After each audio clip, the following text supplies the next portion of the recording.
إن الحمد لله نحمده ونستعينه ونستغفره ونعوذ بالله من شرور أنفسنا ومن سيئات أعمالنا من يهده الله فلا مضل له ومن يضلل فلا هادي له وأشهد أن لا إله إلا الله وحده لا شريك له وأشهد أن محمدا عبده ورسوله أما بعد فإن خير الحديث كتاب الله وخير الهدي هدي محمد صلى الله عليه وعلى آله وسلم وشر الأمور محدثاتها وكل محدثة بدعة وكل بدعة ضلالة وكل ضلالة في النار. قال الله تبارك وتعالى وقل رب زدني علما. میرے محترم دینی بھائیوں اور قابل احترام اور بہنوں، پچھلے درس میں سلف کے منہج سے متعلق ایک نقطہ اور پہلی بات ہم نے دیکھی،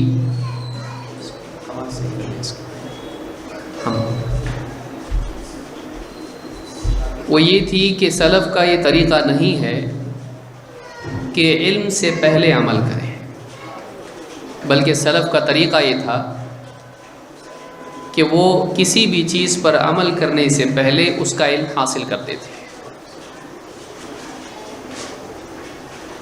اس سلسلے میں پچھلے درس میں ہم نے دیکھا کہ علم کی طلب کیوں ضروری ہے اور کس طرح سے خود اللہ تعالیٰ نے اپنے نبی محمد رسول اللہ صلی اللہ علیہ وسلم کو حکم دیا کہ آپ بھی اللہ تعالیٰ سے علم کی زیادتی طلب کریں۔ اس سے بات سامنے آئی کہ انسان چاہے علم کے کسی بھی مرتبے کو پہنچ جائے، اسے ہمیشہ علم کی حرص کرنا چاہیے اور اس کے لیے کوشش کرنا چاہیے۔ علم کی طلب کا ہونا، علم کے لیے کوشش کرنا، اور چاہے علم انسان کے پاس زیادہ ہو پھر بھی علم کی طلب میں نہ رکنا، یہ تینوں چیزیں سلف کے طریقے میں ملتی ہیں اور اس کی کئی مثالیں سلف کی زندگی سے دیکھی جا سکتی ہیں۔ خود نبی کریم صلی اللہ علیہ وسلم سب کے امام، سارے سلف کے امام، آپ کی زندگی میں یہ چیز ہم کو ملتی ہے، اور آپ صلی اللہ علیہ وسلم کی دعا بھی ہم نے پچھلے درس میں دیکھی۔ آج اسی بات کا دوسرا پہلو، جیسے میں نے پچھلے درس میں کہا تھا کہ علم کے بغیر عمل کرنے میں نقصان کیا ہے اور سلف نے کس طرح سے اس چیز سے منع کیا ہے، اس کو برا بتایا ہے۔ مثال کے طور پر سعید بن عبد العزیز کہتے ہیں کتب عمر بن عبد العزیز الى اہل المدینہ انہ من تعبد بغیر علم کان ما یفسد اکثر مما یصلح۔ عمر بن عبد العزیز مسلمانوں کے خلیفہ تھے اور کبار اہل علم میں سے اور سلف میں سے ہیں۔ ان کو عمر ثانی بھی کہا جاتا ہے، اس لیے کہ ان کی خلافت میں واقعی عدل اپنے کمال کے ساتھ امت میں تھا اور کئی مسائل مسلمانوں کے تھے، انہوں نے بہت اچھے طریقے سے ان مسائل کو حل کیا۔ عمر بن عبد العزیز رحمۃ اللہ علیہ نے اہل مدینہ کو لکھا، کتب لکھا، خط لکھا، اور اس میں کیا بتایا؟ انہ من تعبد بغیر علم، جو انسان علم کے بغیر عبادت میں مصروف ہوتا ہے، دینداری اختیار کرتا ہے علم کے بغیر، کان ما یفسد اکثر مما یصلح، تو وہ اصلاح کم کرے گا، بگاڑ زیادہ پیدا کرے گا۔ اس کا بگاڑ اس کی اصلاح سے زیادہ ہوگا۔ یعنی جو انسان دین کے میدان میں قدم رکھے، عبادت اور بندگی کے راستے پر چلے، لیکن وہ اس کے لیے علم حاصل نہ کرے اور عبادت میں لگ جائے، دینداری میں لگ جائے، تو ایسا آدمی اپنے اس طرز عمل سے نقصان زیادہ کرے گا، فائدہ کم۔ اس میں بگاڑ زیادہ پیدا ہوگا، خیر کم، اصلاح کم ہوگی اور فساد زیادہ ہوگا۔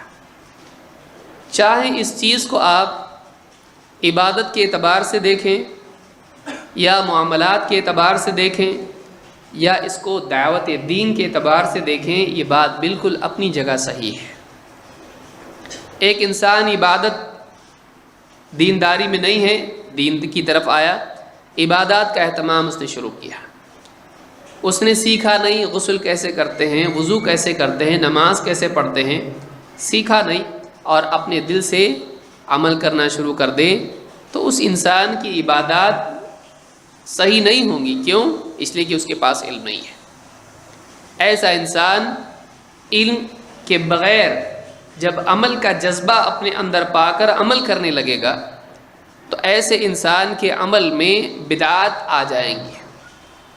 اس کو یاد رکھیں کہ ایک انسان کے پاس اگر دین کا جذبہ ہو لیکن دین کا علم نہ ہو اور محض جذبے کے ساتھ وہ عمل کے میدان میں قدم رکھے تو اکثر ایسے انسان کا عمل اس کو بدعات کی طرف لے جاتا ہے۔ ایک انسان، یاد رکھیں اس بات کو، ایک انسان جب علم کے بغیر عمل کے میدان میں محض جذبے کی وجہ سے قدم رکھے، اس کے اندر بہت جذبہ ہے دین کا لیکن علم اس کو نہیں ہے، اور وہ عمل شروع کر دے تو اس کی عبادات میں بدعات شامل ہو جاتی ہے۔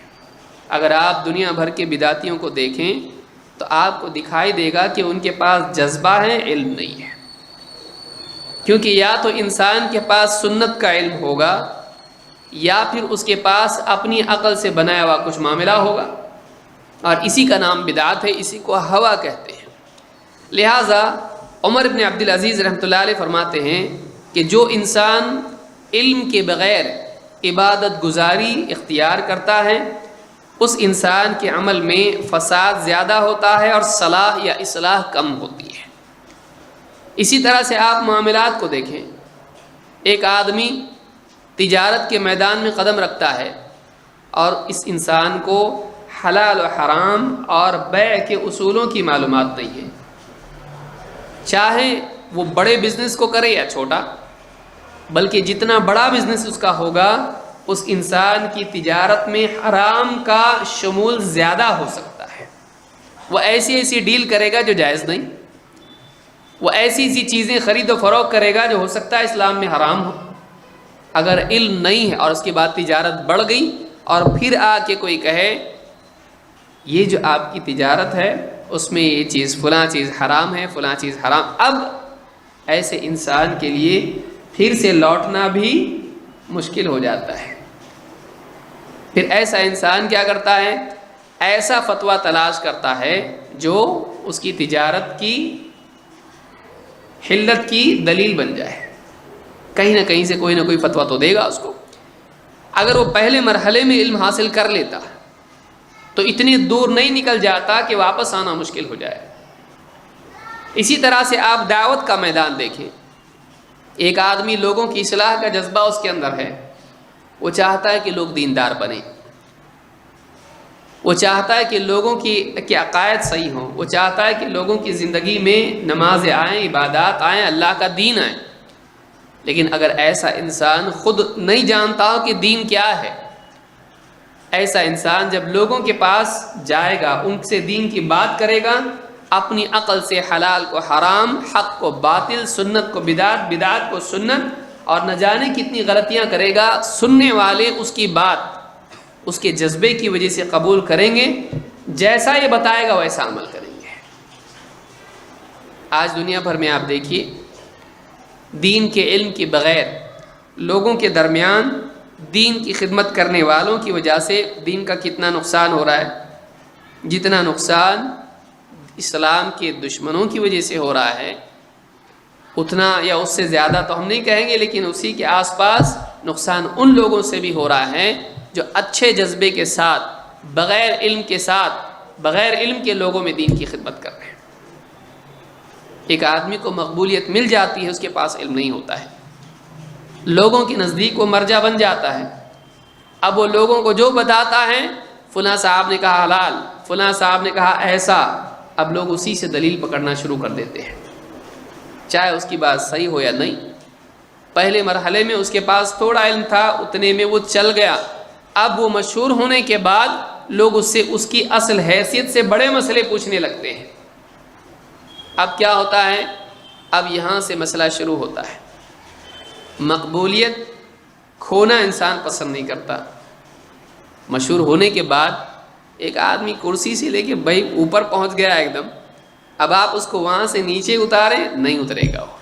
مقبولیت مل جانے کے بعد آدمی اپنی حدوں کو بھول جاتا ہے، پھر لوگ بڑے بڑے مسئلے اس سے پوچھتے ہیں جو اس کے ڈپارٹمنٹ کے نہیں ہوتے ہیں، اور وہ شاید اور انشاءاللہ کہہ کے اس کا جواب دینا شروع کرتا ہے، خود بھی گمراہ ہوتا ہے، دوسروں کو بھی گمراہ کرتا ہے۔ لہٰذا عمر بن عبدالعزیز رحمۃ اللہ علیہ کا قول، چاہے آپ عبادات کا معاملہ دیکھیں، چاہے آپ معاملات کا معاملہ دیکھیں، یا آپ دعوت کا میدان دیکھیں، تینوں میدانوں میں آپ کو دکھائی دے گا کہ بات اپنی جگہ بالکل پختہ ہے کہ جو انسان دین کے میدان میں علم کے بغیر قدم رکھتا ہے، ایسا انسان فائدے سے زیادہ نقصان کرتا ہے، فائدے سے زیادہ نقصان کرتا ہے۔ تو امام الدارمی نے اس کو روایت کیا ہے۔ اسی طرح سے آپ دیکھیں گے حسن بصری رحمۃ اللہ علیہ کیا فرماتے ہیں، کہتے ہیں العامل علی غیر علم کالسالک علی غیر طریق، بغیر علم کے عمل کرنے والا، علم سے ہٹ کے کسی اور چیز پر عمل کرنے والا اس آدمی کی طرح ہے جو راستہ چھوڑ کے چلنے لگے، جو راستہ کالسالک علی غیر طریق، راستہ چھوڑ کے راستے کے علاوہ کہیں اور سے چلنے لگ جائے۔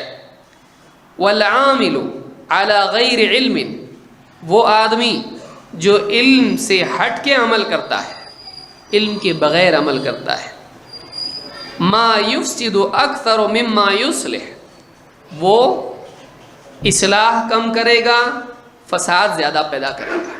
فساد کا مطلب ہوتا ہے بگاڑ۔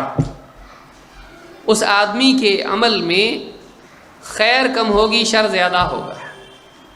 وہ اچھا کرنے کی نیت کے ساتھ میں بگاڑ پیدا کر دے گا، نقصان کر دے گا، وہ فائدہ کم کرے گا، نقصان زیادہ ہے۔ کہتے ہیں فَاطْلُبُ الْعِلْمَ طَلَبًا لَا تَضُرُّ بِالْعِبَادَةِ، علم اس طرح حاصل کرو، اس طرح طلب کرو کہ اس سے تمہاری عبادت کو نقصان نہ ہو۔ عبادتیں چھوڑ کے علم میں لگ گئے، ایسا مت کرو۔ وَاطْلُبُ الْعِبَادَةِ، اور عبادت میں اس طرح سے مشغول ہو، طلباً لا تضر بالعلم، کہ تم علم کو نقصان نہ پہنچاؤ۔ اتنی عمدہ نصیحت ہے۔ کہتے ہیں علم میں ایسے بزی ہو کہ عبادت چھوٹے نہیں، اور عبادت میں ایسے مصروف ہو کہ علم نہ رہ جائے، یعنی علم اور عبادت دونوں کو جمع کرو۔ علم پڑھ رہا ہے کتابیں، نمازیں جا رہی ہیں، ایسا نہیں ہونا چاہیے۔ اسی طرح سے عبادات اتنی کر رہا ہے کہ عقائد کا علم اس کے پاس نہیں ہے۔ تو ایک انسان علم میں بھی مصروف ہو لیکن عبادت کو نقصان نہ پہنچائے، عبادات اس کی ہونا چاہیے، صبح شام کے اذکار اس کے برابر پابندی سے ہوں، فرائض کا اہتمام کرے، بس میں ہے تو نوافل کا بھی اہتمام کرے، اور اس کے ساتھ تلاوت ہے، دعا ہے، اذکار ہیں، ساری چیزیں عبادات کا اہتمام کریں۔ طالب علم یہ نہ سمجھے میں علم میں لگا ہوا ہوں اب عبادات کچھ نہیں، عبادات کا بھی اہتمام کرے۔ کیوں؟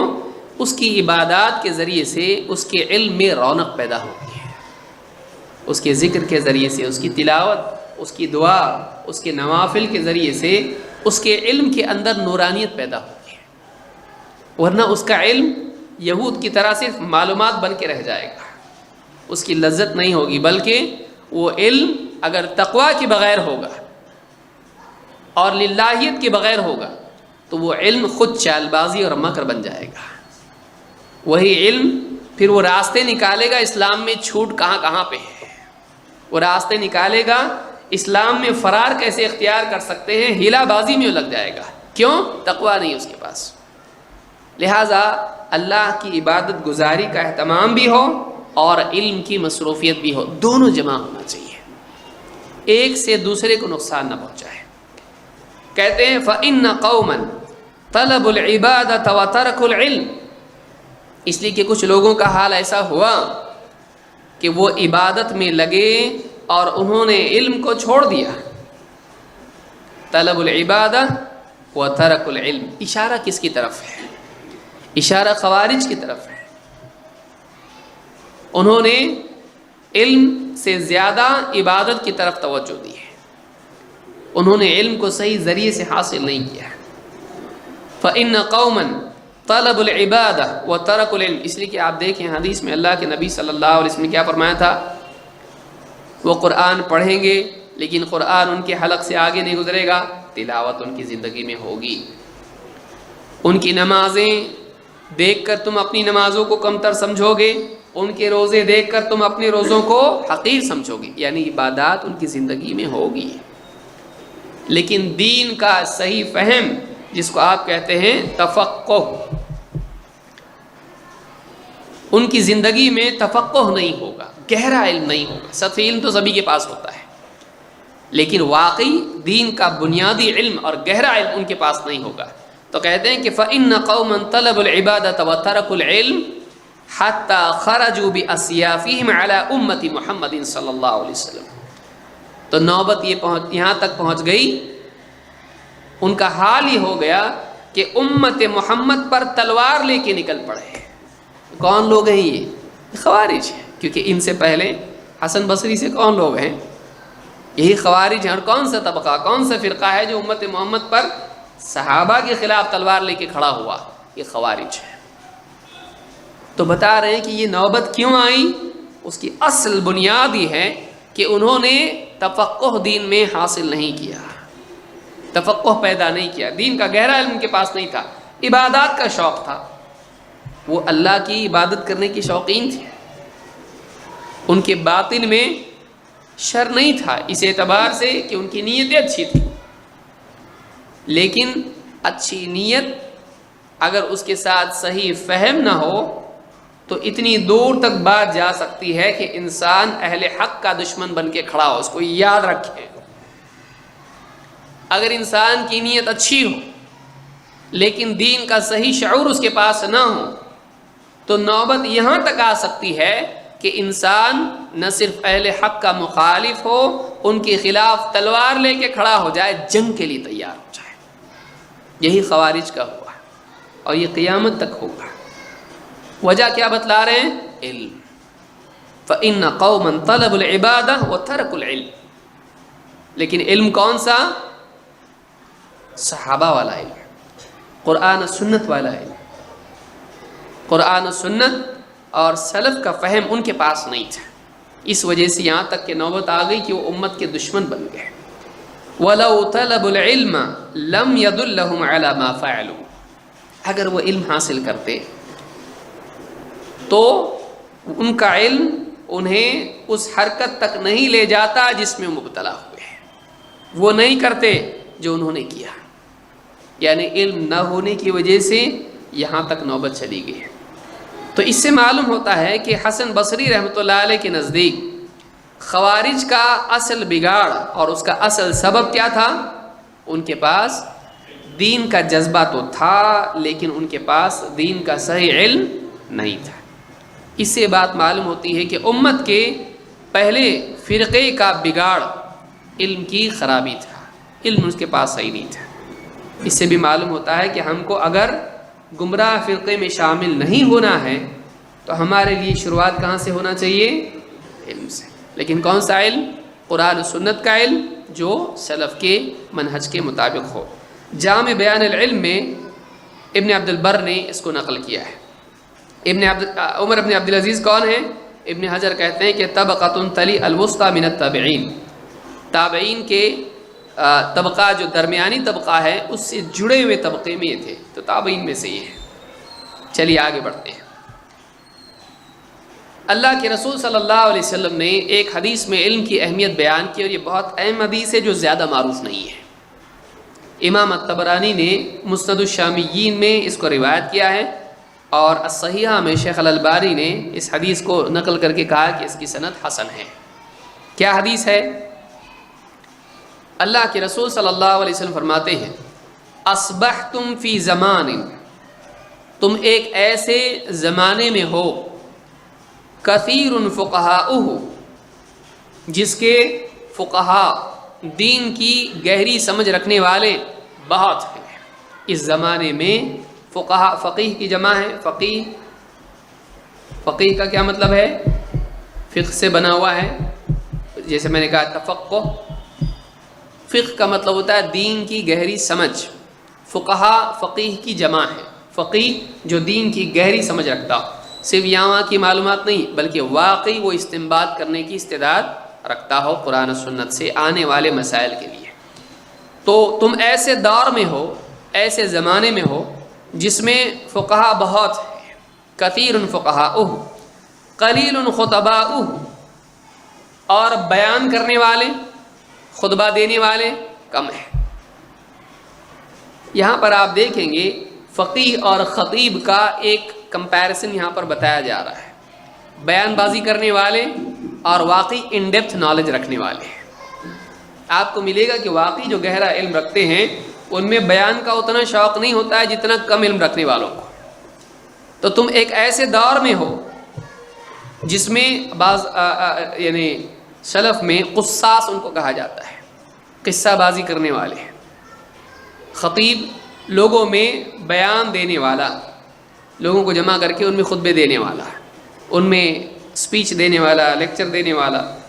تو تم ایک ایسے دور میں ہو جس میں فقہا بہت زیادہ ہے لیکن لوگوں میں جمع کر کے خطبے دینے والے اور قصے بازی کرنے والے کم ہیں۔ قلیل خطباؤہ، اور واقعی خطبہ دینے والے بھی کم ہیں، اس لیے کہ سلف میں سننے والوں میں علم والے بہت زیادہ ہوا کرتے تھے، ان میں سے ایک آدمی کھڑے ہو کے خطبہ دیتا تھا، سب کے سب خطبہ دینے والے نہیں تھے۔ جو بھی خلفاء ہوتے تھے یا جو اس زمانے میں خلیفہ طے کرتا تھا وہ لوگوں کو دین کا علم سکھاتے اور ان میں خطبہ دیتے، لیکن جو سننے والے ہوا کرتے تھے ان میں خود علم والے ہوا کرتے تھے۔ تو خطبہ دینے والے کم ہیں اور لوگوں میں علم والے زیادہ ہیں۔ قلیل سؤالہ کثیر معطوہ، سوال پوچھنے والے کم ہیں، جواب دینے والے زیادہ ہیں۔ کیوں؟ اس لیے کہ علم اتنا زیادہ ہے، ہر ایک کے پاس اتنا علم ہے کہ اس سے پوچھا جائے تو دین کی بات بتا سکتا ہے، اور پوچھنے والے کم ہیں اس لیے کہ ہر ایک کے پاس علم ہے، پوچھیں گے کس سے؟ کثیر معطوہ، جواب دینے والے زیادہ ہیں، علم دینے والے زیادہ ہیں۔ العمل فیہ خیر من العلم، لہذا اس دور میں عمل کی اہمیت علم سے بھی زیادہ ہے، کیونکہ جب علم ہے سب کے پاس تو اب کس چیز میں لگنا چاہیے؟ عمل میں، کیونکہ علم کا مقصد کیا ہے؟ عمل کرے آدمی۔ تو اب علم تو بہت زیادہ ہے، اس دور میں زیادہ اہمیت کس چیز کی ہے کہ اب عمل میں لگو۔ اب کس میں لگو؟ عمل میں لگ جاؤ، عمل کرو۔ العمل فیہ خیر من العلم، اس دور میں عمل کی اہمیت، عمل میں لگنا یہ بہتر ہے علم سے، کیونکہ آلریڈی علم بہت زیادہ ہو چکا ہے، اس لیے کہ یہاں بتایا جا رہا ہے نا کہ اس دور میں کیا ہے؟ فقہا زیادہ ہے۔ وَسَيَأْتِي زَمَانٌ، لیکن ایک زمانہ آئے گا، قلیل فقہاؤہ، جس زمانے میں فقہا کم ہوں گے، گہرا علم رکھنے والے کم ہوں گے، کثیر خطباؤہ، اور بیان بازی کرنے والے، خطبہ دینے والے زیادہ ہوں گے۔ اور واقعی دیکھنے میں بھی آ رہا ہے اس میں خطبہ زیادہ ہوں گے، یعنی واقعی علم رکھنے والے کم ہوں گے اور بولنے والے زیادہ ہوں گے۔ کثیر سؤالہ، سوال کرنے والے، علم کا مسئلہ پوچھنے والے زیادہ ہوں گے۔ قلیل معطوہ، اور واقعی اس کا جو جواب دینے والے ہوں گے وہ کم ہوں گے۔ پوچھنے والے زیادہ اور جواب دینے کے لائق لوگ کم ہوں گے۔ العلم فیہ خیر من العمل، اس زمانے میں علم میں مصروف ہونا عمل سے زیادہ بہتر ہوگا۔ یہ مطلب نہیں کہ نماز چھوڑ کے لگیں، یہ نفل کا کمپیریزن ہو رہا ہے، فرض کا نہیں۔ یعنی ایک آدمی نمازیں چھوڑ دے اور پھر کتابیں پڑھنے میں لگ جائے، یہ مطلب نہیں ہے، بلکہ دو چیزوں میں انتخاب ہمیشہ ہوتا ہے، نفل علم، نفل عبادت۔ تو ایسی صورت میں یہاں بتایا جا رہا ہے کہ اس زمانے میں علم میں مصروف ہونا، اگر علم ہے بھی تب بھی زیادہ افضل کس چیز میں ہوگا کہ علم کی مصروفیت، اہمیت اس کی زیادہ ہوگی۔ کیوں؟ اس لیے کہ عوام کے پاس اس وقت میں علم کی قلت ہوگی، لوگوں کو سکھانا زیادہ اہم ہوگا اپنی عبادت کے مقابلے میں۔ العلم فیہ، علم کی مصروفیت اس زمانے میں عمل کی مصروفیت سے زیادہ ہوگی، کیونکہ لوگوں کو اس وقت میں علم کی ضرورت ہوگی۔ لہٰذا جن کے پاس علم ہے وہ لوگوں کی تدریس اور تعلیم میں زیادہ مصروف۔ یہ نہیں کہ لوگوں کو ان کے حال پر چھوڑ کر آدمی اپنی عبادت میں لگ جائے، نہیں۔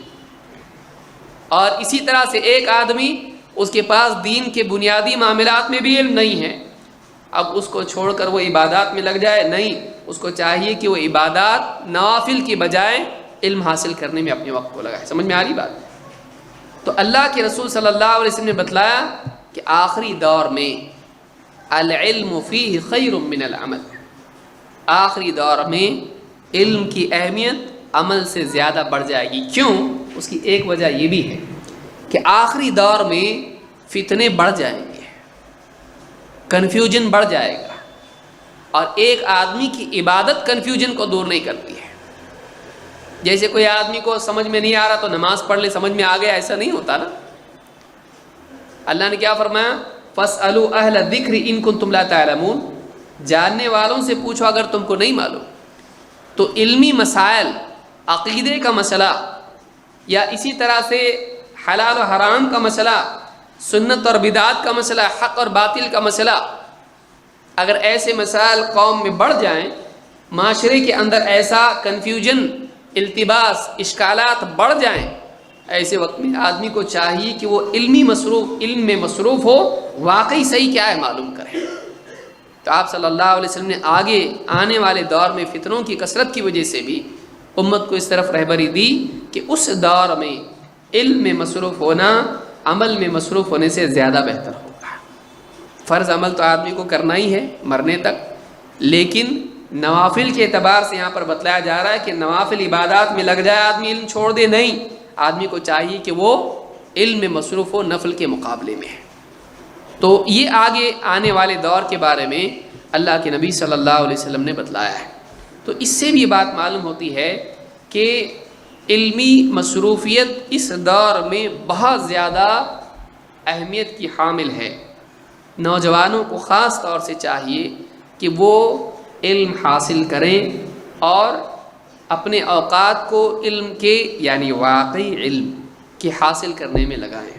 اور صرف نوجوان نہیں بلکہ ہر ایک کے لیے یہ ضروری ہے، چاہے وہ مرد ہو یا عورت ہو، یا نوجوان ہو یا بوڑھا ہو، تاجر ہو یا کسی بھی میدان میں ہو، عبادت کا میدان ہو یا تجارت کا ہو یا دعوت کا میدان ہو، علم کی مصروفیت اس دور کی اہم ترین چیز ہے۔ یہ ہوئی پہلی چیز۔ تو اس سے ہم نے کیا سیکھا؟ نمبر ایک کہ آدمی کو چاہیے کہ وہ کسی بھی میدان میں علم حاصل کر کے قدم رکھے، نہ یہ کہ آدمی کود جائے اور اس کو کچھ معلوم نہ ہو، اس میں نقصان ہوگا۔ دوسری چیز اب سیکھتے ہیں۔ دوسری بات یہاں پر شیخ محمد بن عمر کہتے ہیں، لیس من منہج السلف ترک الرجوع للعلماء بل كانوا يدعون الناس الى مجالسة العلماء ولزوم غرسهم۔ کہتے ہیں علماء سے رجوع ترک کر دینا، علماء سے رجوع یعنی ان کی طرف پلٹنا معلوم کرنے کے لیے، اس کو چھوڑ دینا سلف کا منہج نہیں ہے۔ علماء سے رجوع ترک کر دینا، علماء سے دین کی باتیں پوچھنے کو چھوڑ دینا، یہ سلف کا طریقہ نہیں ہے، بلکہ سلف لوگوں کو علماء کی مجالس میں بیٹھنے اور ان کے علم سے وابستگی کی دعوت دیتے تھے۔ یعنی سلف، پہلا تو ہم نے دیکھا علم کی اہمیت، لیکن علم آئے گا کہاں سے؟ علم کے لیے جو طریقہ سلف کا تھا وہ یہ کہ علماء سے براہ راست علم کو حاصل کیا جائے، علماء سے براہ راست علم کو حاصل کیا جائے۔ تو علماء سے رجوع ترک کر دینا سلف کا منہج نہیں ہے۔ اور علماء سلف ہمیشہ اس بات کی دعوت دیتے تھے کہ علماء سے علم کو حاصل کیا جائے، اور ان سے جڑے رہیں. 2 باتیں اس میں ہیں اور کل ملا کے 3 باتیں اس میں انہوں نے کہی ہیں. نمبر 1 علماء سے رجوع چھوڑ دینا. اب ہم نہیں پوچھتے علماء کو، بہت آ گیا ہمارے پاس علم. نہیں، علماء سے ہمیشہ موت تک رجوع کرتے رہنا چاہیے. ایک وقت کے بعد آدمی کو لگتا ہے اب علماء سے کیا پوچھنا، اب تو مجھ کو سب آ گیا، اب میں اپنے حساب سے ڈھونڈ کے معلوم کر لوں گا. نہیں، ہمیشہ علماء سے رجوع ہوتے رہنا چاہیے. 1. 2 علماء سے لوگوں کو جوڑتے رہنا. بل کانوا یدعون الناس الی مجالسۃ العلماء. سلف ہمیشہ لوگوں کو کیا کرتے تھے؟ علماء سے جڑے رہو، علماء سے جڑے رہو. علماء سے کاٹتے نہیں تھے، علماء سے بدظن نہیں کرتے تھے، خود بھی علماء سے جڑے رہتے تھے اور عوام کو بھی کس سے جوڑتے تھے؟ علماء سے. یہ نہیں کہتے تھے کہ کیا علماء مقلد ہے کیا، شخصیت پرست ہے کیا، یا گوگل ہے نا، یوٹیوب ہے نا، تو پھر کیا ضرورت ہے تجھ کو کرنے کی، علماء سے پوچھنے کی ضرورت کیا ہے؟ تو اپنے طور پر تلاش کر لے، کتابیں ہیں پڑھ لے. نہیں، بلکہ زندہ علماء سے رجوع کرنا یہ ہمیشہ سے سلف کا طریقہ رہا اور وہ ہمیشہ لوگوں کو علماء سے جوڑتے رہے. اور وَلُزُومِ غَرْسِهِمْ، اور علماء سے وابستہ رہنا، علماء سے جڑے رہنا، ہاتھ ان کا چھوڑنا نہیں. یہ گمراہی کا ایسا سیلاب ہے کہ جو آدمی علماء کا ہاتھ چھوڑ دے گا اس سیلاب کے ساتھ بہہ کے نکل جائے گا. یاد رکھیے اس بات کو، کتنا بھی ہوشیار رہے، کتنا بھی ہوشیار رہے. کوئی آدمی اپنے آپ کو بیوقوف نہیں سمجھتا ہے، بیوقوف بھی اپنے آپ کو بیوقوف نہیں سمجھتا ہے، اور یہی اس کی بیوقوفی ہوتی ہے. عقل مند آدمی وہ ہے جو اپنی بیوقوفی کو جانتا ہو، اور بیوقوف وہ ہے جو نہ اپنی بیوقوفی جانتا ہے نہ اپنی عقل مندی ہے. بعد میں غور کیجئے اس کے اوپر. تو ایک عقل مند انسان ہمیشہ، دیکھیے ایک ڈرائیور ہے وہ ہمیشہ ڈرتا ہے، سامنے سے کچھ بھی آ سکتا ہے، جانور آ سکتا ہے، سامنے سے کوئی آدمی آ سکتا ہے، اچانک گاڑی آ سکتی ہے. کیوں؟ وہ ایکسپیرینسڈ ہے، اس کو معلوم ہے کچھ بھی ہو سکتا ہے، وہ دھیان دے کے چلاتا ہے. لیکن نادان کیا کرتا ہے؟ ذرا سا آ گیا اس کو چلانا گاڑی، ارے ہاتھ کچھ نہیں ہوتا ہے. جو کچھ نہیں ہوتا یہی آدمی ایکسیڈنٹ کرتا ہے. جتنا زیادہ آدمی گہرا علم والا ہوتا ہے، جتنا ماہر ہوتا ہے اتنا محتاط ہوتا ہے، اور جتنا آدمی کے پاس علم کم ہوتا ہے بے احتیاطی زیادہ ہوتی ہے. لہٰذا اس دوسرے نقطے سے ہم نے بات سیکھی کہ سلف نمبر 1 ہمیشہ علماء سے رجوع خود کرتے تھے. بڑے سے بڑا آدمی ہو وہ ہمیشہ علماء سے جڑا رہے، وہ کبھی اپنے علم پر قناعت نہ کرے، کبھی یہ نہ سمجھے مجھے علماء سے رجوع کرنے کی کیا ضرورت ہے، 50 لوگ مجھ سے پوچھتے ہیں، اب میں ان سے پوچھوں، میں تو خود سے ہی معلوم کر سکتا ہوں. نہیں، ہر آدمی کو علماء سے جڑے رہنا چاہیے، کتنا بھی علم. وَفَوْقَ كُلِّ ذِي عِلْمٍ عَلِيمٍ، اللہ نے قرآن کریم میں کیا فرمایا؟ وَفَوْقَ كُلِّ ذِي عِلْمٍ علیم، اور ہر علم والے سے، ذی علم، ہر علم والے سے اوپر ایک علم والا ہے. ہر علم والے سے اوپر ایک علم والا ہے. یہاں تک کہ اوپر ہوتے ہوتے ہوتے ہوتے ہوتے سب سے زیادہ، سب سے اوپر علم والا کون؟ اللہ رب العالمین. تو ہر علم والے سے زیادہ جاننے والا کوئی نہ کوئی ہوتا ہے. اسی لیے موسیٰ علیہ السلام سے جب پوچھا گیا سب سے زیادہ علم رکھنے والا کون زمین پر؟ میں. اللہ نے کہا اچھا جاؤ. کس کے پاس بھیجا؟ خضر کے پاس. ان کے پاس ایسا علم ہے جو تمہارے پاس نہیں ہے.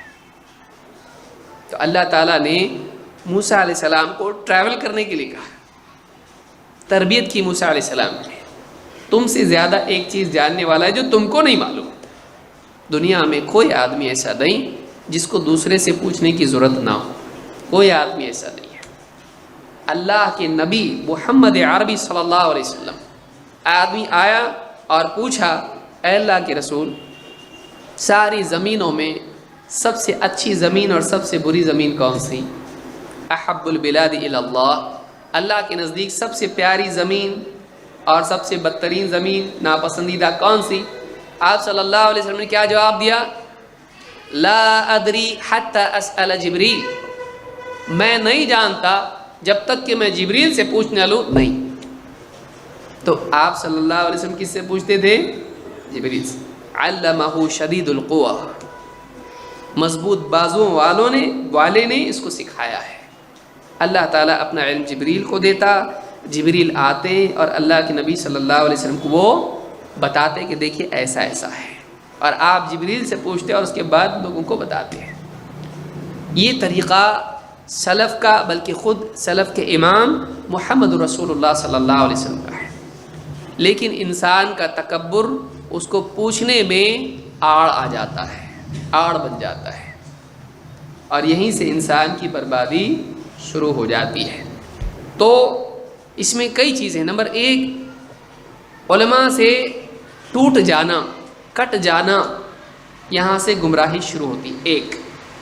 دو، علماء سے لوگوں کو بدظن کرنا، یہ دوسری گمراہی ہے۔ سلف کبھی ایسا نہیں کرتے تھے، خود بھی علماء سے جڑے رہتے تھے اور علماء سے لوگوں کو بھی جوڑتے تھے۔ لہٰذا اس دور میں یاد رکھیے میری بات کو، آج ایسا ماحول بن گیا ہے کہ جو آدمی سلفی نہیں وہ بھی سلفی بول رہا ہے لوگوں کو چکما دینے کے لیے۔ یاد رکھیں اس کو، خاص طور سے سیاسی معاملات میں۔ ہم بھی اہل حدیث ہیں، لیکن ہم لوگ صرف طہارت کے، نماز کے مسئلے پہ نہیں بات کرتے ہیں، ہم لوگ کس مسئلے پہ بات کرتے ہیں؟ حکومت کیسے قائم کی جائے۔ تو اب ایسا بول کے یہ کب تک تم پڑے رہو گے اس میں توحید، آگے کی بھی مسئلے ہیں، اس پہ بات کرو۔ ارے علماء سے پوچھیں گے، چلو بات کریں گے علماء سے۔ علماء سے کیا پوچھنا؟ کیوں؟ علماء جو ہیں یہ کیا ہیں؟ ڈرتے ہیں۔ دیکھیے آج یہ ہو رہا ہے، ایک خود علماء سے رجوع نہیں کرنا، یہ کہہ کر کہ علماء کو دنیا کے امور معلوم نہیں، یا یہ کہہ کر کہ علماء قابل اعتماد نہیں رہے، وہ امت کی صحیح رہبری نہیں کر رہے ہیں، وہ امت کو خود اپنی جان کے ڈر کی وجہ سے وہ باتیں نہیں بتا رہے ہیں جو بتانا چاہیے۔ تو اس طرح سے علماء سے بدظن کرنا یا علماء کی ناقدری کرنا ایک بڑا طبقے میں بیماری آتی جا رہی ہے، اور وہ اس کو اچھا سمجھتا ہے۔ وہ یہ سمجھتا ہے کہ جو کام علماء نہیں کر رہے ہیں وہ میں کر رہا ہوں، یہ صحیح ہے، یہ صحیح نہیں ہے۔ اس کا نقصان یہ ہے کہ وہ اپنی غلطی میں اور پختہ ہو جاتا ہے، اور اس کو پتہ بھی نہیں چلتا ہے کہ واقعی میں کیا کر رہا ہوں۔ لہٰذا علماء سے کٹنا یہ سلف کا طریقہ نہیں، علماء سے کاٹنا یہ سلف کا طریقہ نہیں ہے۔ آئیے دیکھتے ہیں علماء کی دین میں کیا اہمیت ہے۔ اللہ کے نبی صلی اللہ علیہ وسلم فرماتے ہیں ید اللہ مع الجماع، بعض روایتوں میں وید اللہ علی الجماع، اللہ کا ہاتھ جماعت کے ساتھ ہے۔ بعض روایتوں میں اللہ کا ہاتھ جماعت کے اوپر ہے۔ ہاتھ کا لفظ عربی زبان میں تین اعتبار سے آتا ہے، ید، یدا، یدان اور ایدی، واحد، تثنیہ اور جمع۔ واحد اور جمع تائید اور نصرت اور قدرت اور قوت کے لیے بھی آتے ہیں، ہاں تثنیہ کبھی اس کے لیے نہیں آتا ہے۔ لہٰذا وہاں پر اللہ تعالیٰ بل یداہ مبسوطتان جہاں کہا ہے اس سے واقعی ہاتھ مراد ہوگا، لیکن دوسری جگہ پر جہاں پر آئے وہاں پر ہاتھ مراد ہو سکتا ہے، اس کے دوسرے معنی بھی ہو سکتے ہیں، اس لیے کہ عربی زبان میں کئی اعتبار سے یہ لفظ آتا ہے، اس کی تفصیل میں نہیں جاؤں گا۔ ید اللہ مع الجماع، اللہ کا ہاتھ جماعت کے ساتھ ہے، اللہ کی تائید، اللہ کی مدد، اللہ کی نصرت و حفاظت جماعت کے ساتھ میں ہے۔ اس حدیث کو امام ترمذی نے روایت کیا ہے۔ ابن اثیر رحمۃ اللہ علیہ فرماتے ہیں ید اللہ علی الجماع، اللہ کا ہاتھ جماعت کے اوپر ہے، اس طرح سے بھی روایت آئی ہے۔ اس کی تشریح میں کہتے ہیں ای ان الجماع المتفقہ من اہل الاسلام فی کنف اللہ ووقایتہ فوقہ، اہل اسلام میں جو ان الجماع المتفقہ جس میں اتفاق ہو، سارے کے سارے کسی ایک چیز پر جب متفق ہو جائیں، وہ جو جمع ہو جائیں، اجماع ہو جائے مسلمانوں کا کسی چیز پر، تو یہ اللہ کی حفاظت میں ہوتی ہے، اور وَوِقَایَتُهُ فَوْقَهُمْ، اور اللہ کا بچاؤ، اللہ کی حفاظت، سیکیورٹی ان کے اوپر ہے. وَهُمْ بَعِيدٌ مِّنَ الْأَذَى وَالْخَوْفِ، اور وہ تکلیف اور خوف سے کیا ہیں؟ دور ہیں. تو یہ النہایہ میں ابن الاثیر کہتے ہیں. امام ترمذی کیا کہتے ہیں؟ ایک تو معنی جماعت کے کیا ہیں؟ مسلمانوں کا کسی چیز پر اجماع ہو جائے اور مسلمان متفق ہو جائیں تو وہ کیا ہے؟ اللہ کی حفاظت میں آ گئے. اب وہ غلط نہیں ہے. مسلمانوں کا اجماع معصوم ہے.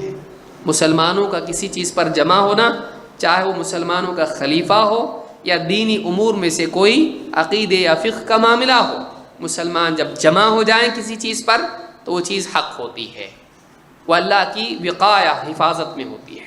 ٹھیک ہے، ایک معاملہ یہ ہے. دو، امام ترمذی کہتے ہیں جماعت سے مراد کیا کہتے ہیں؟ وَتَفْسِيرُ الْجَمَاعَةِ عِنْدَ أَهْلِ الْعِلْمِ هُمْ أَهْلُ الْفِقْهِ وَالْعِلْمِ وَالْحَدِيثِ. کہتے ہیں الجماعت سے مراد اہل علم کے نزدیک کون لوگ ہیں؟ علماء کیا کہتے ہیں؟ کہتے ہیں اس سے مراد دین کا گہرا علم رکھنے والے، فقہ کا علم رکھنے والے اور حدیث کا علم رکھنے والے ہیں. گہری سوجھ بوجھ رکھنے والے، دین میں تفقہ حاصل کرنے والے اور اللہ کے نبی صلی اللہ علیہ وسلم کی حدیث کا علم رکھنے والے، یہ مراد ہے. تو الجماع سے مراد قرآن و سنت کا گہرا علم رکھنے والے علماء مراد ہیں. اس اعتبار سے اگر آپ حدیث کے معنی دیکھیں تو کیا ہوگا؟ ید اللہ علی الجماع. تو جماعت سے مراد کون ہے؟ اہل علم. اللہ کی حفاظت، اللہ کی نصرت، اللہ کی تائید کس کے ساتھ ہے؟ اہل علم کے ساتھ. کون؟ جو قرآن و سنت کا گہرا علم رکھتے ہیں.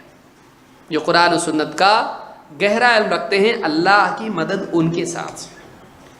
ان کو چھوڑ دینا اللہ کی مدد اور حفاظت سے محرومی ہے کہ نہیں؟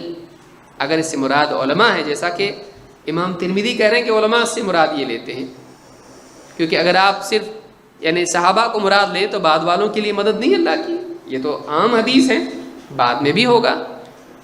تو وہ علماء، امت کے علماء، اہل علم، ان کے اوپر اللہ کا ہاتھ ہے، اللہ کی نصرت، اللہ کی تائید ہے. لہٰذا انسان اگر چاہتا ہے کہ وہ محفوظ رہیں تو اس کو بھی کیا کرنا پڑے گا؟ علماء کے ساتھ اور علماء کی ماتحتی میں رہنا پڑے گا.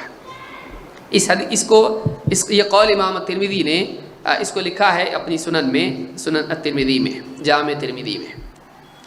اور اقوال دیکھتے ہیں علماء کی کیا ہیں اسی حدیث کے ضمن میں.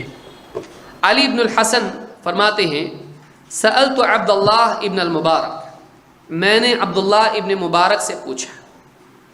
عبداللہ ابن مبارک سلف میں بہت عظیم الشان شخصیت ہیں، امام ابو حنیفہ کے شاگردوں میں سے ہیں اور کئی علماء کے اساتذہ میں سے ہیں. عبداللہ شروع میں ساتھ میں تھے، بعد میں چھوڑ دیا امام ابو حنیفہ کو، اور امام ابو حنیفہ سے کئی مسائل میں اختلاف بھی ان کا تھا. عبداللہ ابن مبارک کے اوپر کسی کی جرح نہیں ہے، سارے علماء ان کے اوپر متفق ہیں، ان کی جلالت کے اوپر، ایک دم اعلیٰ ترین اہل علم میں سے. ان سے پوچھا سألت عبداللہ ابن المبارک، میں نے عبداللہ ابن مبارک سے پوچھا من الجماع، جماعت جو حدیث میں آیا ہے، الجماع کئی حدیثوں میں آیا ہے، کون ہے؟ الجماعت سے مراد کون ہے؟ فقال ابو بکر و عمر. کیا کہا؟ الجماعت سے مراد کون ہے؟ ابو بکر و عمر. وہ جس پر جمع ہو جائیں حق ختم. جماعت سے مراد ابو بکر و عمر ہے. قیل له قد مات ابو بکر و عمر، ان سے کہا گیا ابو بکر و عمر دونوں کی تو موت ہو گئی، وفات ہو گئی، تو پھر کون؟ اللہ کا ہاتھ ان پر ہے، جماعت پہ تو مراد کون ہے؟ قال فلان و فلان، کا فلاں اور فلاں نام لے کے بتایا. قیل له قد مات فلان و فلان، کہا کہ فلاں فلاں جن کا نام آپ لے رہے ہیں ان کی بھی وفات ہو گئی. قال عبداللہ ابن المبارک ابو حمزہ السکری جماع، کا ابو حمزہ السکری یہ جماعت ہے.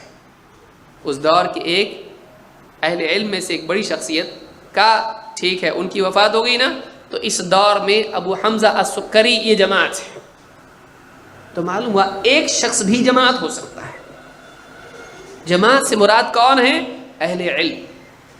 جماعت سے مراد اہل علم ہے، چاہے ان میں سے ایک بچ گیا ہو، اہل حق میں سے، اہل علم میں سے، گہرا علم دین کا رکھنے والے، اگر ایک بھی رہ گیا تو وہ جماعت ہے۔ تو عبداللہ بن مبارک نے صحابہ کا نام لیا، پھر ان کے بعد اہل علم کا، پھر ان کے بعد اپنے دور کے ایک صاحب علم کا نام لیا۔ ابو حمزہ السکری کون ہیں؟ یہ محمد ابن میمون ہیں، اور ان کی پیدائش، ان کی وفات 167 یا 168 ہجری میں ان کی وفات ہے، یعنی 200 سال کے اندر ہی ان کی وفات ہو چکی ہے، بہت پرانے لوگوں میں سے۔ اور ان کے بارے میں امام الذہبی کہتے ہیں الحافظ الامام الحجہ محمد ابن میمون المروزی عالم مرو کے عالم تھے یہ، اور ان کے بارے میں کہتے ہیں یہ امام تھے، حافظ تھے اور حجت تھے، یعنی گہرے علم والے پختہ لوگوں میں سے تھے۔ تو من کبار اتباع التابعین، صحابہ تابعین اور تبع تابعین، تو تبع تابعین میں سے کبار اتباع التابعین میں سے، یعنی ان میں سے، یعنی اعلیٰ درجے کے تبع تابعین میں سے ابو حمزہ السکری ہیں۔ تو عبداللہ ابن مبارک نے ابو حمزہ السکری کا نام کہا کہ یہ جماعت ہے، تو اہل علم الجماعت ہیں۔ اس کو امام الترمذی نے اپنی سنن میں نقل کیا ہے۔ عبید ابن ابی جعفر جو 132 ہجری میں ان کی وفات ہوئی ہے، کہتے ہیں العلماء منار البلاد، علماء شہروں کے منار ہیں۔ منار کہتے ہیں ایک اونچی چوٹی، اونچی جگہ، یا جس کو مینارہ ہم کہتے ہیں، جو دور سے بھی دکھائی دیتا ہے۔ جیسے سعودی عرب میں آپ جاتے ہیں، کلاک ٹاور ہے، کئی میل سے آپ دیکھیں آپ کو دکھائی دیتا ہے، تو اس کو منار کہتے ہیں، ٹاور۔ العلماء منار البلاد منہم یقتبس النور، ان سے نور لیا جاتا ہے، ان سے نور لیا جاتا ہے۔ من یقتبس النور الذی یہتدی بہ، آسمان میں جیسے ستارے ہوتے ہیں، ان ستاروں کو دیکھ کر آدمی اپنا راستہ تلاش کرتا ہے۔ تو علماء جو ہیں یہ روشن چراغ ہیں، یہ نور کے ستارے گویا کہ آپ ان کو کہہ سکتے ہیں۔ جیسے آدمی سفر میں پرانے زمانے میں ہوا کرتا تھا، اس کو راستہ نہیں ملتا تھا، تو ستاروں کو دیکھ کے اپنا راستہ پاتا تھا کہ ڈائریکشن اس کو معلوم ہوتی تھی کہاں جانا ہے۔ اسی طرح سے علماء ہر علاقے میں جو ہوتے ہیں، عالم میں جو علماء ہیں، ان کی مثال ستاروں کی طرح ہے، اور ان کو دیکھ کر انسان حق اور باطل کی تمیز کرتا ہے۔ ان کی باتوں سے آدمی استفادہ کر کے صحیح اور غلط کی معلومات حاصل کرتا ہے۔ لہٰذا علماء جو ہیں یہ علاقوں میں لوگوں کے لیے نور کی طرح ہیں، جن کے ذریعے انسان اندھیرے میں راستہ پاتا ہے۔ کیوں؟ اس لیے کہ علماء کے پاس قرآن و سنت کا علم ہوتا ہے۔ علماء کو چھوڑ کے انسان اگر چلے نقصان اٹھائے گا۔ ہلال ابن خباب کہتے ہیں سألت سعید ابن جبیر، میں نے سعید ابن جبیر سے پوچھا ما علامت الساعہ وہلاک الناس، قیامت کی علامات میں سے کیا ہے اور لوگوں کی ہلاکت اس کی علامت کیا ہے، یا کب ہلاک ہوں گے لوگ؟ قیامت کی علامات میں سے کون سی علامت ہے اور لوگوں کی ہلاکت کب ہوگی، لوگ کب ہلاک ہوں گے؟ قال اذا ذهب علماؤهم، جب ان کے علماء چلے جائیں، علماء باقی نہ رہے، تو یہ قیامت کی علامات میں سے ہے، اور لوگوں کی ہلاکت وہاں سے شروع ہوگی جب ایک ایک کر کے دنیا سے علماء اٹھتے چلے جائیں گے۔ اذا ذهب علماؤهم، جب ان کے علماء دنیا سے چلے جائیں، یہ ان کی ہلاکت کا وقت ہوگا۔ تو اسے علماء کی اہمیت معلوم ہوتی ہے کہ ایک طرف علماء کا وجود ہے اور دوسری طرف لوگوں کی ہلاکت ہے۔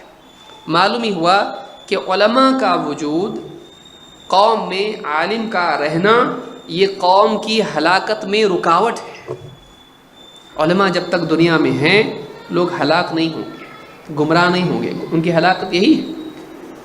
اور گمراہی بڑھتے بڑھتے دشمنی بن جاتی، دشمنی سے پھر جان کے دشمن، اور وہی پھر جسمانی ہلاکت بھی ہے، جانوں کی ہلاکت بھی ہے۔ تو علماء کا وجود لوگوں کی ہلاکت میں رکاوٹ ہے۔ علماء سے جڑے رہنا بہت ضروری ہے۔ جامع بیان العلم میں ابن عبد البر نے اس کو ذکر کیا ہے۔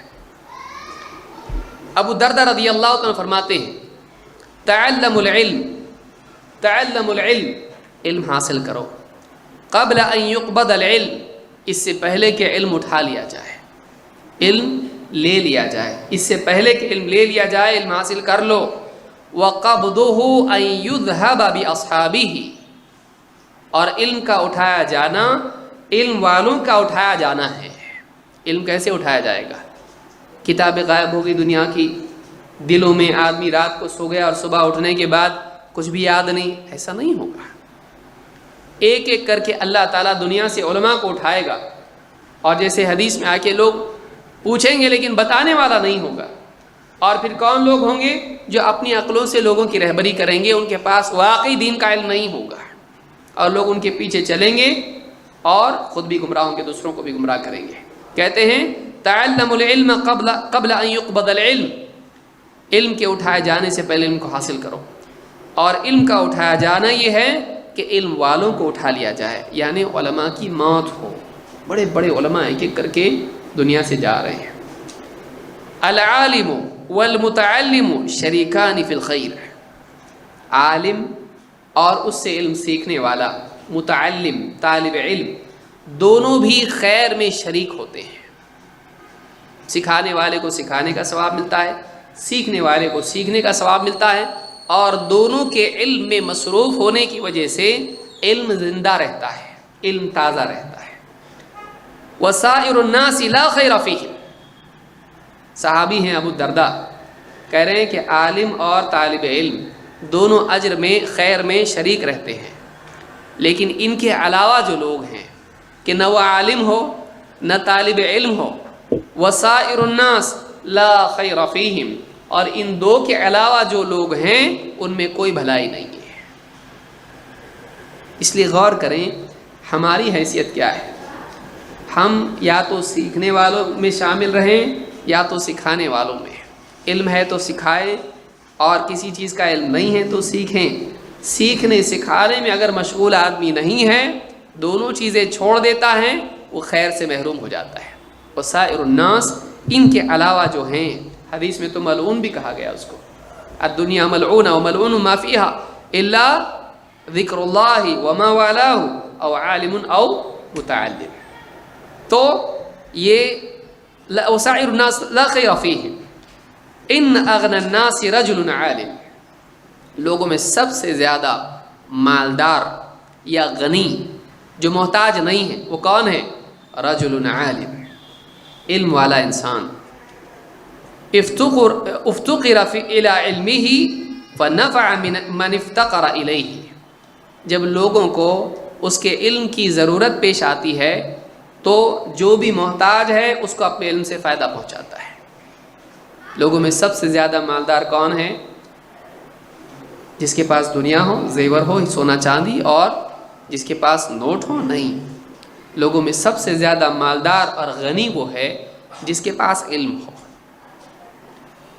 اور ایسا آدمی کہ جب لوگوں کو اس کے علم کی ضرورت پیش آئے وہ ان کو علم سکھائے، اپنے علم سے ان کو نفع پہنچائے۔ وَإِنِ اسْتُغْنِيَ عَنْهُ عَنْ عِلْمِهِ نَفَعَ نَفْسَهُ بِالْعِلْمِ، اور جب لوگوں کو اس کی ضرورت نہ رہے، لوگ اس سے فائدہ نہ اٹھائیں، اپنے آپ کو اپنے علم سے فائدہ پہنچائے۔ ٹھیک ہے بھائی، کوئی پوچھتا نہیں ہے، شکایت کا جھنڈا لے کے کھڑا نہ ہو۔ اگر نہیں پوچھتا ہے کوئی اس سے، اس کی قدر لوگ نہیں کرتے ہیں، شکایت نہیں کرتا ہے، اپنے آپ کو اپنے علم سے فائدہ پہنچاتا ہے، بگڑتا نہیں ہے، بپھرتا نہیں ہے، بلکہ وہ اگر لوگ اس سے فائدہ نہ بھی اٹھائیں، یا مان لو بہت سارے علماء ہیں اور اس کی طرف لوگ رجوع نہیں کرتے ہیں، اس سے زیادہ علم والے کی طرف رجوع کرتے ہیں، وہ ناراض نہیں ہوتا ہے، وہ محتاج نہیں ہے، وہ غنی ہے، وہ اپنے عمل میں مصروف ہو جاتا ہے، وہ اپنی ذات کو اپنے علم سے فائدہ پہنچاتا ہے۔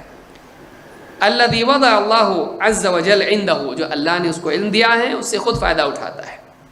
اب دیکھیے کیا کہہ رہے ہیں، کہتے ہیں ابو درداء رضی اللہ تعالیٰ عنہ کہتے ہیں فما لی ارى علماءکم یموتون، میں کیا دیکھتا ہوں تمہارے علماء کو دیکھتا ہوں، میں دیکھتا ہوں کہ تمہارے علماءکم یموتون، تمہارے علماء ایک ایک کر کے دنیا سے رخصت ہو رہے ہیں، ایک ایک کر کے عالموں کی، علماء کی موت ہو رہی ہے، دنیا سے جا رہے ہیں۔ وجہالکم لا يتعلمون یا وجہالکم لا يتعلمون، میں دیکھتا ہوں کہ تابع ہو جائے گا وہ۔ یہ کیا حال میں تمہارا دیکھتا ہوں، میں دیکھ رہا ہوں کہ علماء دنیا سے ایک ایک کر کے جا رہے ہیں، اور تمہارے جاہلوں کو دیکھتا ہوں کہ وہ علم حاصل نہیں کرتے۔ علماء نکل رہے ہیں دنیا سے اور وہ علم ان سے حاصل، ان کے ساتھ ان کا علم چلا جا رہا ہے۔ ایک عالم کا علم اس کی زبان پہ ہوتا ہے جس سے وہ لوگوں کو سناتا ہے، اس میں عوام و خواص دونوں ہوتے ہیں۔ اس کا علم کتابوں میں ہوتا ہے جو لکھ کے جاتا ہے، جس سے واقعی علم کی طلب رکھنے والے فائدہ اٹھاتے ہیں، اور علم کا ایک حصہ وہ ہوتا ہے جو اس کے دل میں ہوتا ہے، جو اپنی کروٹوں پر، اپنے چلنے پھرنے میں، اپنی بیٹھکوں میں، اپنی تنہائیوں میں غور و فکر کر کے وہ جمع کرتا ہے۔ جب کوئی اس سے پوچھتا ہے تو بتاتا ہے، جب واقعی موقع آتا ہے تو بتاتا ہے، لیکن اگر موقع نہ آئے اور اس کی موت ہو جائے، چلا جائے گا علم۔ تو پوچھ لے اس سے، اس کو حاصل کر لے کہ اس کے دل میں جو علم چھپا ہوا ہے تجھ کو وہ مل جائے۔ سارا علم کتابوں میں نہیں ہوتا ہے۔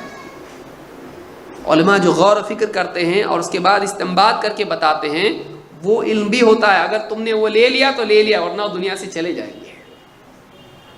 تو کہتے ہیں کہ فَمَا لِي أَرَىٰ عُلَمَاءَكُمْ يَمُوتُونَ وَجُهَّالَكُمْ لَا يَتَعَلَّمُونَ وَلَقَدْ خَشِيتُ أَن يَذْهَبَ الْأَوَّلُ وَلَا يَتَعَلَّمُ الْآخِرُ، مجھے اس بات کا ڈر ہے کہ کہیں ایسا نہ ہو کہ پہلا طبقہ دنیا سے چلا جائے، پہلی جنریشن دنیا سے چلی جائے علم والوں کی، اور دوسری جنریشن ایسی باقی رہے، دوسرا طبقہ ایسا باقی رہے کہ اس کے پاس علم نہ رہے، کہ انہوں نے اپنے پہلوں سے علم حاصل نہیں کیا اور وہ باقی رہ گئے۔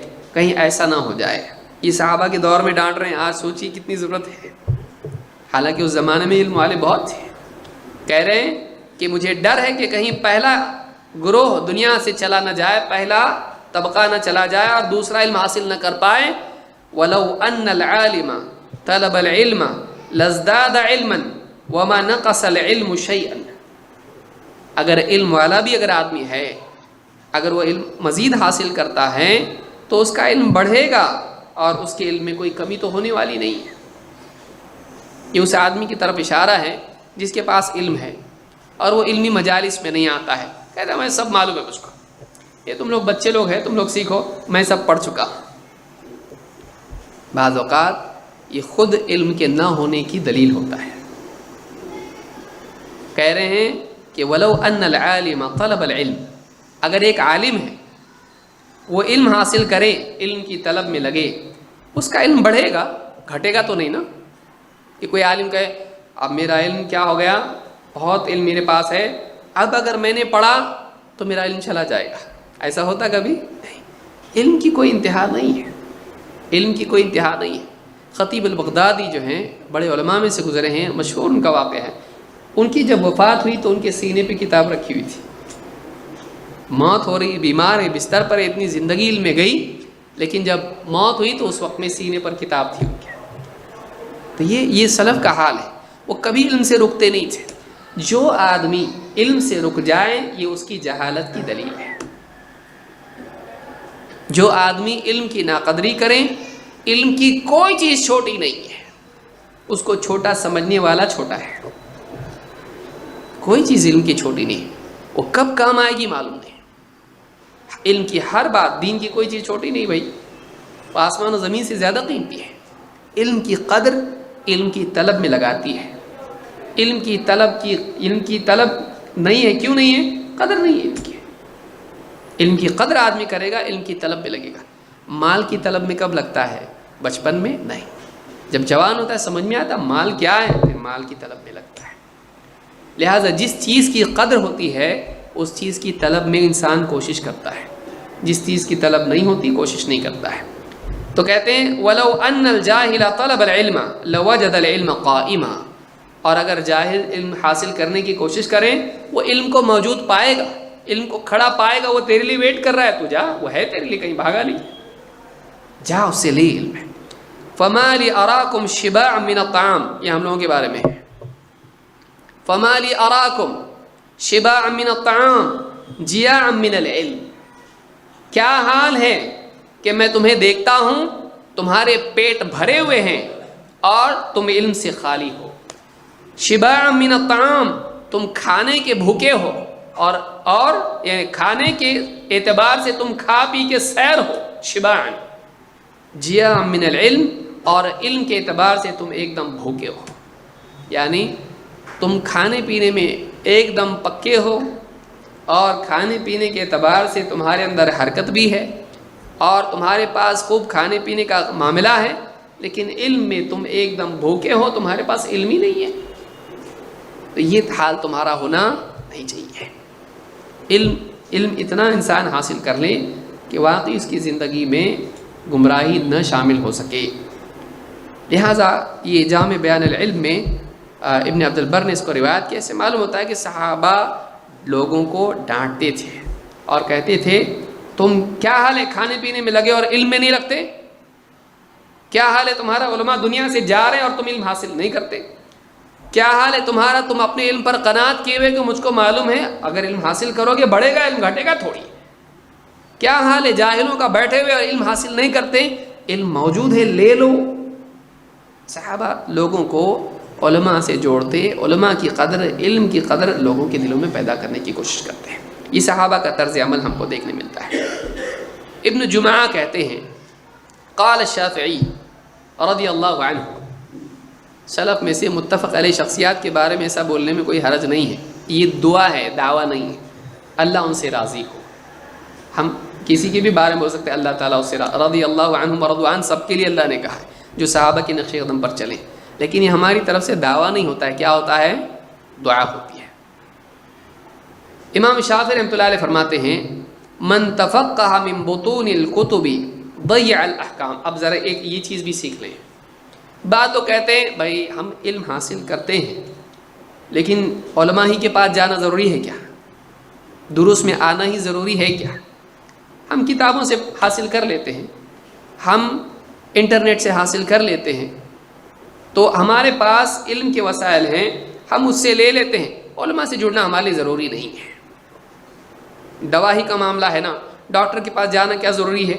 ہم میڈیکل سے خود ہی اپنی دوا لے لیتے ہیں، حالانکہ ایسا نہیں کرتا ہے آدمی، لیکن دین کے معاملے میں کرتا ہے، اسی لیے کہاں پہنچتا ہے؟ جہنم کے دواخانے میں، گمراہی کے دواخانے میں۔ ابن جمعہ کہتے ہیں امام شافعی رحمۃ اللہ علیہ فرماتے ہیں من تفقہ من بطون الکتب ضیع الاحکام، جو آدمی صرف کتابوں ہی میں سے علم حاصل کرتا ہے وہ شریعت کے احکام کو برباد کر دیتا ہے۔ آپ سوچیں گے یہ کیا بول رہے ہیں امام شافعی، پڑھنا نہیں کیا؟ یہ پڑھنا نہیں کیا نہیں ہے، پڑھنا، لیکن علماء کی ماتحتی میں ہے۔ جو آدمی کتاب کو عالم کا بدل بنا لیتا ہے، ایسا آدمی کیا کرتا ہے؟ ضیع الاحکام، وہ احکام شریعت کے احکام ہیں، حلال، حرام، واجب، مستحب، ان کو کیا کر دیتا ہے؟ برباد کر دیتا ہے۔ کیوں؟ اپنی عقل سے حلال کو حرام کر لیتا ہے، حرام کو حلال کر لیتا ہے، اور واجبات کو بولتا ہے مستحب ہے، چلتا ہے، اور اپنی طرف سے فیصلے کرنے لگ جاتا ہے۔ کیوں؟ اس کے پاس اصول نہیں ہے، اس کے پاس اصول نہیں ہے، اپنی طرف سے وہ پڑھ لیتا ہے اور کچھ بھی سمجھتا ہے اور کچھ بھی بتاتا ہے، پڑھا کچھ، سمجھا کچھ اور سمجھایا کچھ۔ تو ایسا آدمی کیا کرتا ہے؟ دین کا نقصان کر دیتا ہے۔ تو امام شافعی رحمۃ اللہ علیہ فرماتے ہیں من تفقہ من بطون الکتب، جو آدمی کتابوں کے پیٹ میں سے نکالے علم کو، یا کتابوں میں سے علم لے، صرف علماء سے نہیں، تو کیا کرے گا؟ ضیع الاحکام۔ وکان بعضهم یقول، اور بعض سلف کا کہنا ہے کہ من اعظم البلیۃ تشیخ الصحیفہ، ساری بلاؤں میں سب سے بڑی بلا یہ ہے کہ آدمی کتابوں سے شیخ بن جائے۔ آدمی کیا کرے؟ تشیخ الصحیفہ، کہ یہ کتابوں کا شیخ ہو، یعنی علماء سے اس کا کوئی ربط نہ ہو، یہ پڑھا وہ پڑھا، اپنی طرف سے کچھ بھی پڑھا، اٹھا کے کبھی یہ پڑھ لیا، کبھی وہ پڑھ لیا، یہ ادھورا ہوا آدھا، یہ ادھر سے کچھ، اور صرف کتابوں سے اس نے علم حاصل کیا، لیکن علماء کے ماتحت وہ نہیں، اور علماء سے استفادہ نہیں، اور علماء کی مستقل رہبری نہیں۔ علماء سے استفادہ شاپنگ مال کی طرح نہیں ہونا چاہیے، ونس ان وائل، کبھی کبھار نہیں۔ اسی لیے ہم، جیسے میں نے بات چھوڑی تھی شروع میں، وہ اسی لیے اب بولوں گا اس کو، کہ ہمارے نزدیک آج بہت سے لوگوں کا کہنا ہم بھی تو اہل حدیث ہیں، میں بھی سلفی ہوں، تم سے زیادہ ہوں، تم تو توحید کی 3 قسمیں بتاتے، میں 4 بتاتا، توحید الحاکمیہ بھی۔ تو یہ اور یہ صرف یہی طبقہ نہیں جو سیاسی، اس کے علاوہ بھی بہت سارے، کہ آدمی اپنے آپ کو صرف لیبل لگا لیتا ہے کہ لوگوں میں مقبولیت ہو جائے، لیکن منہج اس کا صحیح نہیں ہے۔ ہم یہ کہتے ہیں واقعی سلفی، واقعی اہل حدیث وہ ہے جو مسلسل علماء کی ماتحتی میں ہو۔ اگر وہ علماء کی ماتحتی میں نہیں ہے، وہ سلفی نہیں ہے۔ آپ سلف کا منہج دیکھیے، سلف کا منہج کیا ہے؟ صحابہ کیا بتا رہے ہیں، امام شافعی کیا بتا رہے ہیں؟ اکیلا نہیں، علماء کے انڈر میں تجھ کو رہنا چاہیے، علماء سے سیکھنا چاہیے تجھ کو۔ یہ نہیں کہ تو مقلد بن جائے، یہ نہیں کہ تو غلام بن جائے، یہ نہیں کہ اندھا بن جائے، لیکن اتنی آنکھ والا مت بن کہ علماء بھی دکھائی نہ دے۔ مجھ کو علماء کی کیا ضرورت ہے، عربی آتی، اچھی بات ہے۔ تو کیا اس زمانے میں جو علماء سے علم سیکھتے تھے عرب میں، مکہ میں، مدینہ میں، ان کو عربی نہیں آتی تھی؟ علماء سے سیکھنا کیوں؟ عالم کہاں کان پکڑنا، کہاں انگلی پکڑنا برابر اس کو معلوم ہوتا ہے۔ ایک عالم کو معلوم ہوتا ہے کہ اس نے کیا پڑھنا چاہیے، یہ جو سمجھا یہ کہاں نہیں سمجھے گا، یہ کیا غلطی کر سکتا ہے۔ جیسے ایک باپ کو اپنی اولاد کے بارے میں معلوم ہوتا ہے، ویسے ایک عالم کو طالب علم کے بارے میں معلوم ہوتا ہے، کیونکہ وہ اس مرحلے سے گزرا ہے۔ اس کو نہیں معلوم ہوتا ہے۔ اس کا کیا ہوتا ہے، اس کو موٹی کتاب زیادہ پسند ہوتی ہے چھوٹی سے، کیوں؟ اس کے اندر نفس کی تسکین ہوتی ہے۔ میں بڑی کتابیں پڑھتا ہوں، تم چھوٹی کتاب پڑھتے ہیں تم لوگ۔ یہ واقعی علم کی وجہ سے نہیں ہوتا ہے، یہ کبر کی وجہ سے ہوتا ہے، یہ ریا کی وجہ سے ہوتا ہے، یہ لوگوں میں دکھاوے کی وجہ سے ہوتا ہے۔ تو عالموں سے کٹنا یہ اپنی بڑائی کی وجہ سے بھی ہوتا ہے، اور علماء کی حقارت کی وجہ سے ہوتا ہے۔ اس لیے ہمارے نزدیک واقعی اہل حدیث، واقعی سلفی وہ ہے جو اہل حدیث، سلفی، اہل حق علماء کے ماتحت ہو۔ نہیں، وہ نہیں ہے، نہیں ہے تو وہ نہیں ہے، چاہے وہ قرآن کی آیتیں پڑھے اور حوالہ بھی دے، چاہے وہ حدیث یاد کریں، نہیں، علماء کی ماتحتی میں نہیں ہے، نہیں۔ یہ ہمارے لیے واقعی حتمی بات ہے۔ سلف کا منہج یہی ہے، وہ سلفی ہے ہی نہیں، علماء کو چھوڑ کے سلفی تو کیسا بنا؟ سلف کا طریقہ یہ ہے، علماء کا طریقہ یہ ہے، ہمیشہ علماء کی ماتحت، اور یہ نہیں کہ کبھی کبھار کی ماتحت، کہ فلاں مسئلے میں اپنی خواہش کے مطابق فتویٰ عالم سے لینا ہے تو پوچھ لیا، اور باقی چیزوں میں نہیں۔ یا اپنے کو معلوم ہے فلاں عالم صاحب میری چاہت کے حساب سے فیصلہ دیتے ہیں، لہذا فون پہ اینڈرائڈ بات کی، ریکارڈ کیا اور سب میں عام کیا، دیکھو عالم صاحب، اس عالم کا فتویٰ دوسرے معاملے میں اس کے خلاف ہے، وہ نہیں لے گا، وہ نہیں لے گا۔ تو یہ اس طرح کے معاملات جو ہیں یہ اچھی بات نہیں ہے۔ قیامت کے دن اللہ تعالیٰ ایسے لوگوں کو پکڑے گا جو علماء سے اپنی خواہش کے مطابق فائدہ اٹھائیں، یہ اچھی بات نہیں ہے، خواہش پرستی اچھی چیز نہیں ہے۔ اسی لیے کہتے ہیں کہ من اعظم البلیت تشیخ الصحیفہ، صحیفوں سے شیخ بن جانا، صحیفوں کا شیخ بننا یہ اچھی چیز نہیں ہے۔ علماء جب اجازت دیں تب جا کے آدمی دین کی خدمت کرنے کی لائق بنتا ہے۔ بعض لوگوں کو ایسا لگتا ہے یہ تو مناپولی ہو گئی، یہ مناپولی نہیں ہے۔ آپ ڈاکٹروں کے میدان میں کیا ہوتا پھر؟ کوئی آدمی گیا آپ کے اس کے پاس، بولے میں ڈاکٹر ہوں، ڈگری بھی کیا، دوا رہتی خالی، میں اس کا دیکھا اس کا دیکھا، یوٹیوب پہ پڑھا میں نے یوٹیوب سے سارا میں نے دیکھا، یہ تو ایسے انجیکشن دیتے، آپریشن بھی سیکھ لیا میں نے یوٹیوب سے، linda.com سے میں نے ڈاؤن لوڈ کیا کچھ چیزیں اور میں نے سیکھ لیا، آتا مجھ کو آپریشن کرنا۔ آپ جائیں گے اس کے پاس آپریشن کے لیے، آپ نہیں جائیں گے اس کے پاس. کیوں؟ اس لیے یہ کون سا ڈاکٹر ہے؟ ایسا ڈاکٹر نہیں رہتا وہاں. ڈگری اصل نہیں ہے. بعض لوگ کہتے ہیں ڈگری اصل رہتی کیا؟ صحابہ کے زمانے میں ڈگری نہیں رہتی تھی. ڈگری ایک علامتی چیز ہے، بھلے ڈگری اس کے پاس نہ ہو. شیخ بن باز کچھ ایسا ڈگری، شیخ البانی کے پاس ایسی کوئی ڈگری نہیں تھی، لیکن انہوں نے علم حاصل کیا شیوخ سے. بعض اس میں ایکسیپشنز ہو سکتے ہیں، بہت کم ہوتے ہیں، نادر ہوتے. شیخ عثیمین نے بھی اس کو ذکر کیا ہے کہ ایسے علاقے دور دراز کے جہاں پر علماء میسر ہی نہ ہو جس سے وہ سیکھ سکے، اور وہ انسان کتب سے علم حاصل کرے اور بعد کے دور میں علماء اس کی لیاقت کو دیکھ کر اس کے لیے کہیں کہ ہاں، جیسے شیخ البانی تھے مثلا، کہ ان کو زمانے میں میسر نہیں ہوا کوئی، انہوں نے پڑھا اور پھر بعد میں اتنا مقام ان کا بنا کہ علماء نے خود ان کو، یعنی ان کے بارے میں ہم کیا بولے وہ ہمارے بارے میں بولنا چاہیے، ایسے ہو گئے وہ. لیکن ایسے کیسے ہوتے ہیں؟ بہت شاذ و نادر، بہت کم ایسے لوگ پیدا ہوتے ہیں.